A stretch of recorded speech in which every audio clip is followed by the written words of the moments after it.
துணை முதலமைச்சராக நியமிக்கப்பட்டுள்ள உதயநிதி ஸ்டாலினுக்கு வாழ்த்து தெரிவித்த திமுக நிர்வாகிகள், அமைச்சர்களும் நேரில் வாழ்த்து.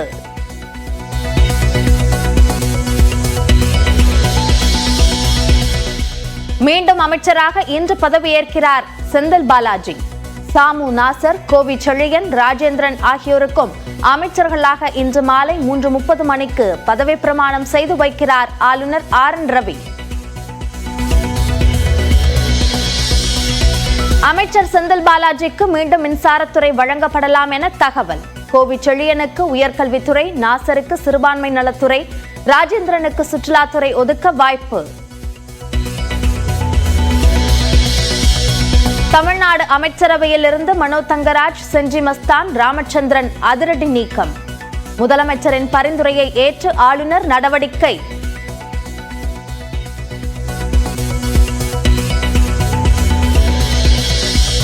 தமிழ்நாடு அமைச்சரவையில் 6 அமைச்சர்களின் இலாக்காக்கள் மாற்றம். அமைச்சரவையிலிருந்து நீக்கப்பட்ட ராமச்சந்திரன் அரசு தலைமை கொறடாவாக நியமனம்.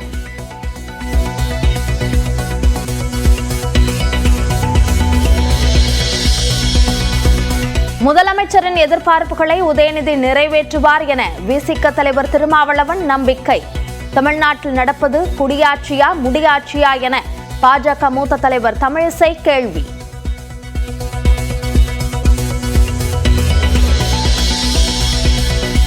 திமுக கூட்டணி உடையாதா என பலர் ஏங்குவதாக முதலமைச்சர் விமர்சனம்.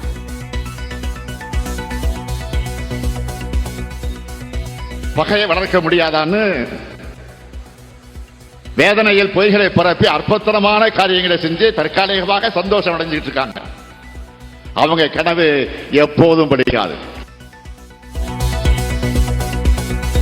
பெரும்பான்மை இல்லாத பாஜக எச்சரிக்கையாக இருக்க வேண்டும் எனவும் பேச்சு.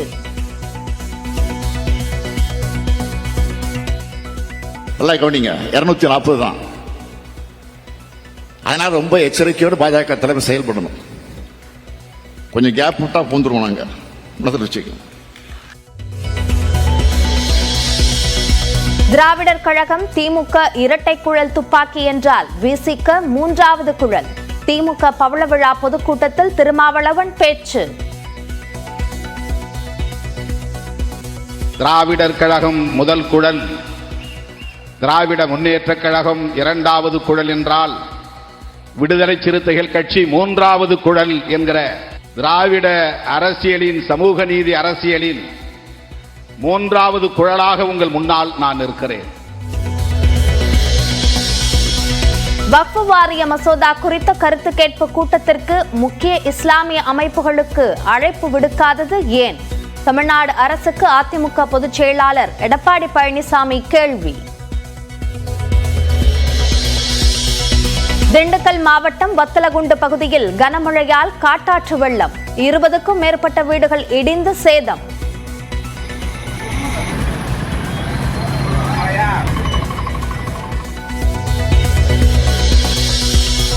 கோடநாடு கொலை கொள்ளை வழக்கில் புதுச்சேரி HDFC வங்கி மேலாளருக்கு சம்மன்.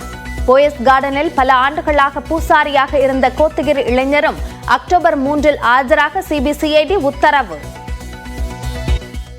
முன்னாள் முதலமைச்சர்கள் அண்ணா மற்றும் கருணாநிதி நினைவிடங்களில் துணை முதலமைச்சராக அறிவிக்கப்பட்டுள்ள உதயநிதி ஸ்டாலின் மரியாதை செலுத்தி வருகிறார். அதனை நேரலையில் பார்க்கலாம்.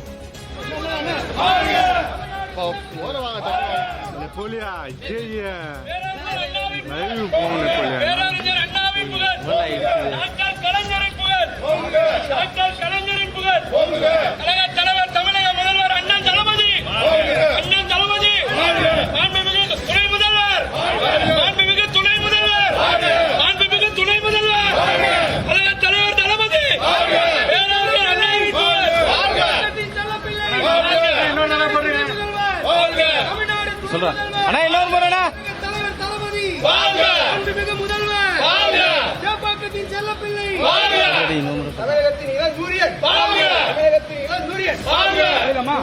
ஓடு ஓடு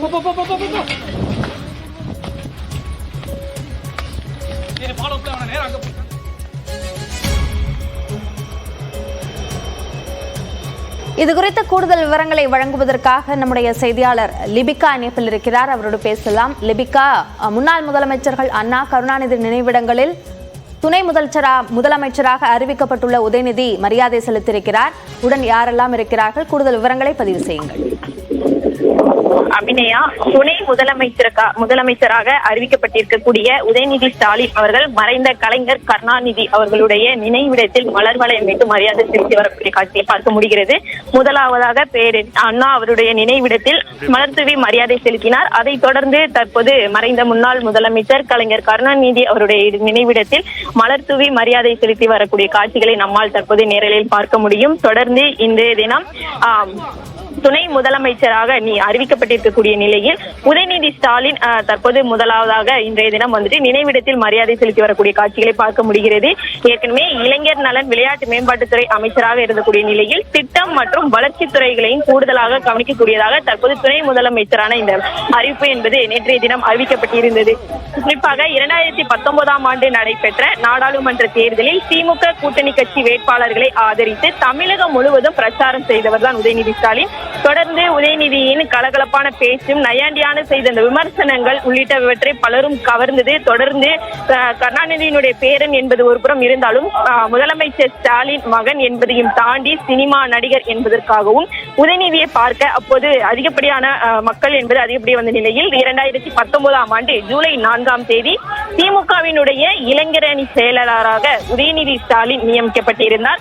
தொடர்ந்து 2021 நடைபெற்ற சட்டசபை தேர்தலில் சேப்பாக்க திருவல்லிக்கேணி தொகுதியில் வேட்பாளராக உதயநிதி அறிவிக்கப்பட்டு தொடர்ந்து 2021 சட்டமன்ற தேர்தலில் சேப்பாக்கம் தொகுதி மட்டுமல்லாது தமிழகம் முழுவதுமே திமுக கூட்டணி வேட்பாளர்களை ஆதரித்து பிரச்சாரம் செய்து உதயநிதி சேப்பாக்க தொகுதியில் வெற்றி பெற்றிருந்தார். தொடர்ந்து சட்டமன்ற முதல் முறையாக சென்ற முறை தொடர்ந்து 10 ஆண்டுகளுக்கு பின் 2021 திமுக ஆட்சிக்கு வந்தபோது உதயநிதி ஸ்டாலின் அமைச்சர் ஆவார் என்பது பேசப்பட்டிருந்தது.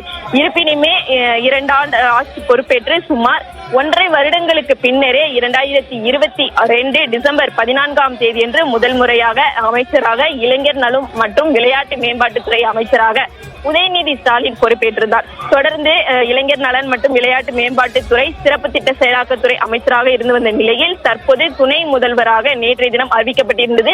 இதைத் தொடர்ந்து தற்போது இன்றைய தினம் சென்னை மெரினாவில் இருக்கக்கூடிய மறைந்த முன்னாள் முதலமைச்சர்கள் பேரறிஞர் அண்ணா மற்றும் அதே போன்று கலைஞர் கருணாநிதி அவர்களுடைய நினைவிடத்தில் மலர் தூவி மரியாதை செலுத்தி வரக்கூடிய காட்சிகளை நம்மால் தற்போது நேரில் பார்க்க முடிகிறது. அபிநயா, துணை முதலமைச்சராக அறிவிக்கப்பட்ட உதயநிதி ஸ்டாலின் தற்பொழுது முன்னாள் முதலமைச்சர்களான அண்ணா, கருணாநிதி நினைவிடங்களில் மரியாதை செலுத்தி வருகிறார். அவருடைய அந்த அரசியல் பயணம் சார்ந்த பின்னணியை பதிவு செய்தீர்கள் லிபிகா. இந்த அறிவிப்பு குறித்த பார்வைகளாக என்னென்ன முன்வைக்கப்படுகின்றன?